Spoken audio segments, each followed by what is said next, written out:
Hello, hello, my love. I hope this finds you doing so well. So, here's the thing most of us know about vampires: they can't enter your home unless you invite them in. But here's what's even more fascinating: they don't just ask once. They keep asking, they keep pressing, they keep finding new and interesting and really annoying ways to try to make you say yes. Because they know one darn thing for sure, which is that most people, if pressed, will eventually cave, including you, with a literal vampire at your door. So today, I want to talk about the less literal vampires in our everyday life. Not actually like the fictional kind, but the largely loving, well-meaning, super caring people who treat your no thank you like a rough draft. The ones who ask again and again until your truth, preferences, wants, needs, boundaries, limits becomes a negotiation, and your truth becomes something to overcome with polite social pressure and maybe a very well-intentioned word about what they think is the most bestest thing for you. Picture this, my love. You're at a family dinner. You're stuffed to the gills. Back home we say, "Cena hasta el apellido," and your aunt offers you cake. You say, "No, thank you. I'm stuffed." A few minutes later, "Are you sure? Just a sliver." Then, here we go. "Oh, come on. I made it special for you." What started as an offer has become an interrogation and a guilt trip. And here's the thing that'll make your brain itch. All of this, it's not really about cake at all. This is something that I call the vampire invitation. That moment when someone decides your no is just the opening line in a conversation they're determined to win without realizing it, generally. And if you've been trained through emotional outsourcing, that codependent, perfectionist, and people-pleasing wiring, then you've likely been accidentally teaching people that your boundaries, well, they're more like suggestions. So let me tell you about my birthday a few years ago, because goodness gracious, this one was it's quite the scenario of this. So someone who shows love by insistence pushed and pushed and pushed me into having a party I didn't actually want. I said no very clearly, more than once. But the pressure kept coming, wrapped in the language of love. "Oh, you'll regret not celebrating. It's good for you, you'll see. All we want to do is celebrate you. Come on, why won't you let us celebrate you?" Eventually I caved, because that's what we do, isn't it? We mistake wearing us down and trying to exert control for caring about us. And we believe them over our own deep knowing when they just push hard enough. And also, we just get tired. I mean, I got tired. I said no 6 ways from Sunday, but eventually said yes because, oh my goodness gracious, I just didn't have the energy to keep saying no. Then the whole thing kind of sucked all around because, of course, I didn't really want it to be happening. I didn't really want to be there. I got wicked heartburn, couldn't sleep. My nervous system was already in shutdown, resentful that my no had been bulldozed. And the people who had insisted on the party were upset with me because I wasn't lighting up with joy about something I'd never actually wanted in the first place. That's the vampire trap, my darling.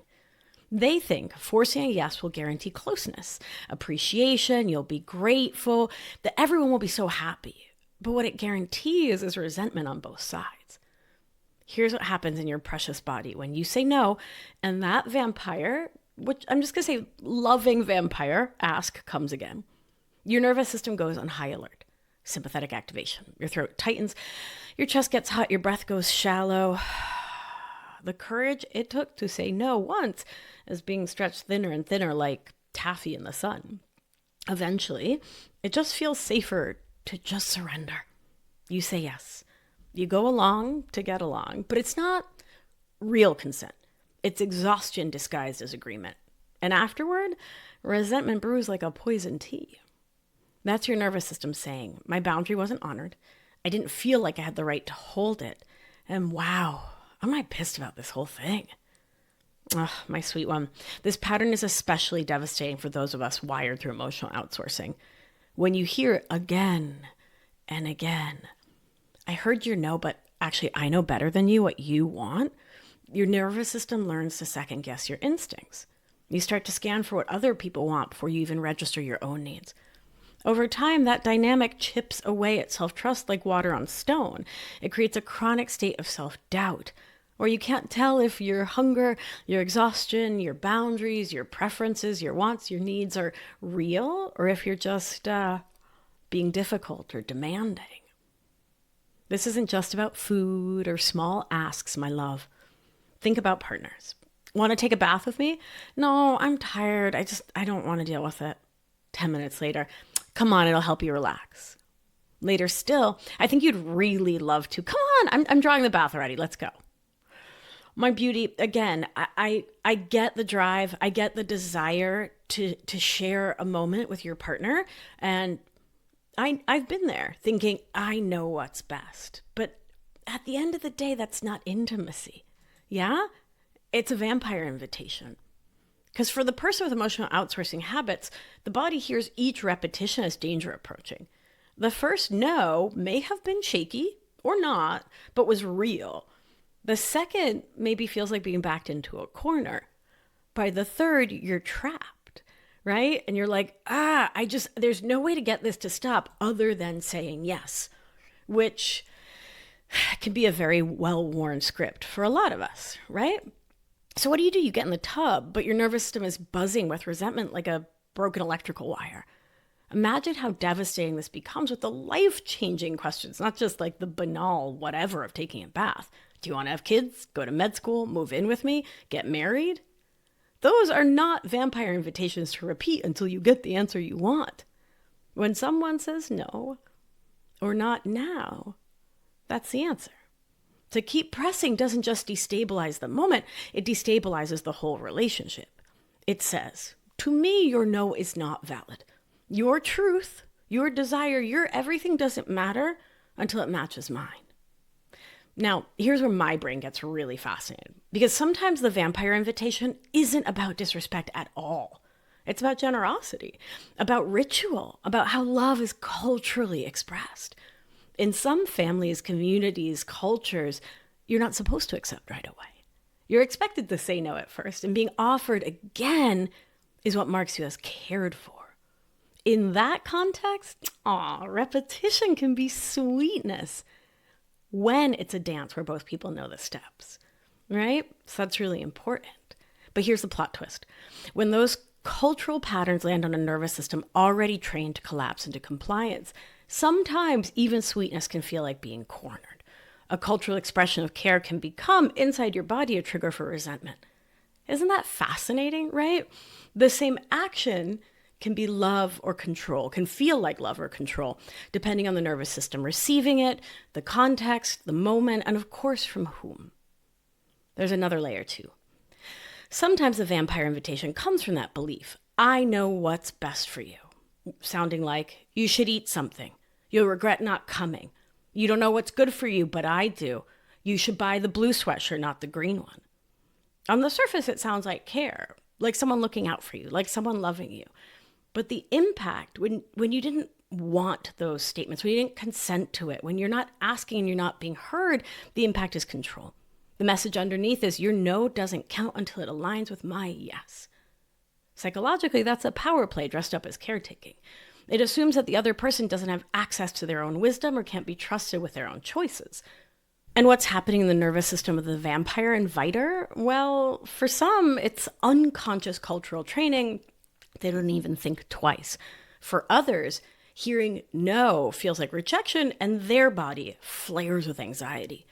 Their chest is tight, their mind is buzzing, and they try to soothe themselves by pressing again. Either way, the effect is the same. Your no gets erased like chalk in the rain. This gets especially dangerous under patriarchy and other systems of domination and oppression because those messages aren't just individual. They're structural, my darling. Women are told their no is less valid than a man's yes. Queer folks are told their desires are wrong, so someone else should decide what's normal for them. Kids are told over and over that adults always know what's best, even when the child's body is saying absolutely not. Disabled folks are constantly having their own knowledge of their bodies overridden by, everyone, but particularly medical and social authority. And I could go on and on about women of color, about so many marginalized communities. The nervous system doesn't just experience that moment of being not heard, not being honored, not being listened to as like a momentary thing when it's a chronic experience. It encodes it like a trauma recording. It learns with repetition, my internal signals, what I feel in my body are not trustworthy. I should give in. And my beauty, that's the perfect breeding ground for emotional outsourcing. Because if my no never mattered and never matters and never will matter, then maybe my job is actually just to comply, to be the good girl, the easy one, the one who doesn't make waves, the one who gets along to go along, the one who completely assimilates. The tragic irony is that the vampire inviter often believes they're showing love. And I do truly believe that like 96.743% of the time, it does actually feel like a way that they can show love because it's what their caregivers and theirs and theirs and theirs and theirs did, right? When you grow up with your most loving people not respecting your limits, how do you know to begin to respect anyone else's? It's the only way of love they know, And they frame it as care in their own minds because that's how it was framed for them. I want what's best for you without respecting or honoring what you want for you, right? But in practice, it's a nervous system move to manage their own discomfort paired with a psychological assumption that their judgment trumps yours. And when those forces combine, they create an atmosphere where one person's body, one person's preferences, one person's mindset and identity is constantly overridden. And beauty, that is not care. It's simply not care. It's control disguised as care, like poison in a pretty bottle. So, how do we break the vampire invitation cycle, my lovely, lovely human? First, if you're the one asking and asking and then asking again, here is your new rule. Ask once, then let it breathe. Notice what happens in your body when you hear no. Do you feel that urge to repeat yourself, to change your language, to push in another way? Do you feel that like buzzing in your chest, that fear that no means rejection? Do you want to push your point because you think you know better? Or because whatever you're offering is your way of sourcing love. Meaning, if I insist that she eat my pie and she say yes, and then she enjoys the pie, then I will feel loved because she enjoyed the pie, even though she doesn't want to eat it, even though she said she's full, even though. That's your cue to pause, to breathe, to ask yourself what you're asking this offer to do for you, right? Are you asking the offering, the insisting, the pushing to make you feel better? Let's get curious, right? Pause and breathe. Orient your nervous system to your surroundings. Find your feet, find your ground. Let your nervous system settle. And that's what I want to invite you to have a note open on your phone and call it whatever you want to. It doesn't matter. When my offer gets declined, when they say no, vampires, you could just have an emoji of pie, right? And I want to invite you to write out some new thoughts that you'll have on tap, such as, their no isn't a personal attack, it's their truth. And what a gift that they trusted you enough to share it. Them saying no doesn't mean anything about me. Honoring their no is the best way to show love. Yeah? Because I'll also add this. When I say no and someone disrespects it, right, and pushes to that exhaustion point, if I truly, truly don't care about the relationship, I'm probably and I'm low energy and low spoons, I'm way more likely to be like, sure, you know what, fine, yeah, okay, go ahead, do whatever you want to do in my name, right?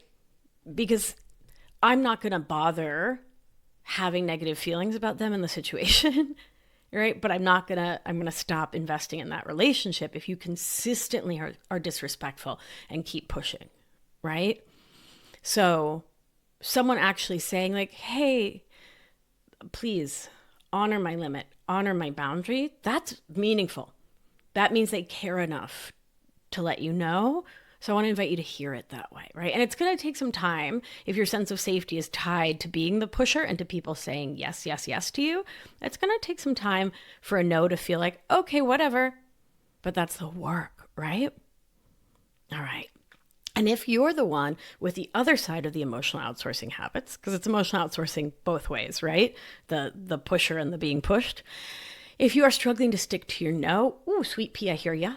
I get it. And here's your new superpower. And it's going to sound simple, but it's not easy. But it is really simple, but it's definitely not easy. It's going to take time, attention, care, the way all of these things do, right? And so this is the solid no. And to do this, we say in our head, hold please, no thank you, right? This is the same tool I teach in Anchored of how we deal with our mean and negative thoughts. We simply say, no thank you, period. No explanation, no softening, no justification. Yeah, your nervous system, your habits, your good girl training will want to add cushions. I'm so sorry, but maybe later. I wish I could, but, right? And that's sure being polite, but also old survival training talking, trying to make your no more palatable. For now, while you're practicing holding that no, that solid no thank you, we're going to leave all of that aside. You can bring it back in later when your no feels more solid, more grounded, and I recommend you do because it's nice to be loving, but not now. Right? So when you're just practicing saying no, and I mean it, and no, we don't want any other language involved. No, thank you. Solid. Done. Yeah? And in a couple months or a couple years when you feel, yeah, I can really hold my no through the third and the fourth and the fifth offer. Hey, you know what, Mallory? I really appreciate your offering, but I'm really going to need to say no because I don't really want whatever it is you've been offering me again and again. And I can imagine, how that feels for you. Like you can do a whole thing, but once you're really solid in your no, thank you. Okay? So for now, take a breath, orient your nervous system. Yeah? Drop into your body. Feel your feet on the floor, your breath in your chest, the support of the chair beneath you. Remind yourself, my no is a complete sentence. I don't have to defend it. I don't have to make it comfortable for anyone else. And it's going to feel so barfy maybe, but that's okay because we're going to expect it, right? So you just need practice for it to eventually feel more easeful. So let's do a practice together that will begin to rewire your nervous system towards more grounded, safer feeling no. So we're going to take a moment, and obviously if you're driving, do this later. When you feel the vampire invitation pressure, no, come on, just say yes. I want to invite you to orient your nervous system. And if you don't know what that means, go to my website, beatricealbina.com. And at the top of the main homepage, you'll see a little banner that says get your free meditations. That orienting exercise is right there for you because I love you. $0. So when you feel the vampire invitation pressure, orient your nervous system, find your feet, and picture your no as a fortress wall. And picture it all the way around you. Not a wall made of like brittle drywall that someone could poke through with a finger, but stone, thick, ancient, steady. A wall that has weathered centuries of storms without crumbling. Solid, unmoved. And importantly, this wall was not built to keep people out. It was not built to keep people out at all, but especially not because you hate them or you're mad at them or to be mean. Come on now. It's not sharpened with spikes or lined with barbed wire. It was built to keep what's precious safe. That's the energy of no thank you. It's defense, it's protection, it's love, it's resentment prevention. It is not attack. So when someone presses against your no, whether it's your aunt with the cake, your partner with the bath, your boss trying to slip just one more thing into your overflowing plate, notice what happens in your body. The survival brain wants to argue, explain, and soften. It wants to offer a compromise so that no one gets upset. I hear you. I love it. You're just coming from love and care. And that's old emotional outsourcing wiring. If I can just smooth this over, give up a little bit of me to meet them, maybe I'll be safe. But it doesn't work that way. Yeah? And the fortress wall doesn't argue, doesn't shout or collapse. It simply stands. Strong, still, reliable. Each time someone pushes against it, your body may feel the surge of adrenaline, the heat of guilt in your chest, the flutter of fear in your belly. Let those sensations rise and fall like waves. Orient yourself, feet on the ground, shoulders back, breath low, and slow. Let your nervous system learn that you can stand too without caving. Beautiful. Now, my beauty, this is where the broken record technique becomes your secret vital tool. The beauty of this practice is in its simplicity. The vampire invitation comes again just a bite. You reply calmly, evenly, no thank you. They circle back, oh, you'll regret it, it's so good. You meet them again with, no thank you. They push one more time. Come on, it'll be fun. You stay steady. No thank you. Same words, same tone, no extra justification, no new debate. This matters because your body has procedural memories of being worn down. Procedural memories are like riding a bike, like the things you don't think about, part of the default, right? Your nervous system expects that after a few repetitions, you'll fold. So it braces for collapse. By holding steady with the broken record, you are teaching your body a new pattern. I can hold my no without escalating and without disappearing. Each repetition strengthens those neural pathways, laying down fresh tracks on a dirt path until it becomes the main road your nervous system takes. And the other person is learning too. No thank you teaches them something about you. That your boundaries are not a draft, not an invitation to negotiate, a puzzle to solve. Your no means no, period. Over time, they start to feel that in their own nervous system. They realize they can survive the discomfort of hearing no without pushing. They can feel their anxious chest, their urge to control, and let it move through instead of acting it out on you. And they're probably not going to be happy at first, but you get to breathe into knowing that you are speaking up for you and for the relationship. Because what happens when we don't? We live in resentment, right? My darling, this is how mutual regulation starts to build. You hold your wall with love, they learn to self-soothe, and suddenly there's space for actual respect. Not a forced yes, but a real no. Not resentment disguised as consent, but clarity. And sometimes, unfortunately, the other person never comes to a place of respecting your no, and we'll be talking about that in a follow-up episode soon. For now, practice this, my love.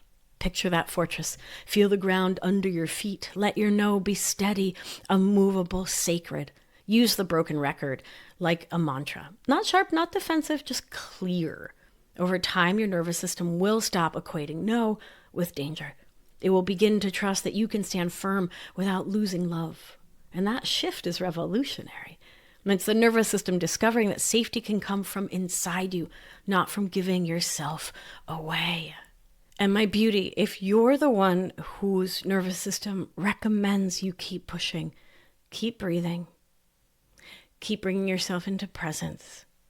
Remind yourself you're not a bad person, you're not unkind, you're not unloving, you're enthusiastic. You learned to show love the way you learned to show love, and it might just not be working anymore. So I'll invite you to give yourself compassion, give yourself care, and remind yourself to honor the no in front of you is a way to make everyone involved feel safer, more loved, and more connected. My beauty, thank you for joining me. This is a topic I could go on about for a very, very, very long time, and I hope that this episode has been supportive. If you're enjoying it, I'd be grateful if you could head on over to where you get your podcasts, give it a 5-star rating and review, share it with the people you love, share it on social media, and tag me. This podcast is a huge passion project for me, and I'm so grateful to share it with you. Thank you for sharing it with the people you love. Until next time, let's do what we do. Gentle hand on your heart should you feel so moved. And remember, you are safe, you are held, you are loved. And when one of us heals, we help heal the world. Be well, my beauty. Mwah! I'll talk to you soon. Ciao, ciao.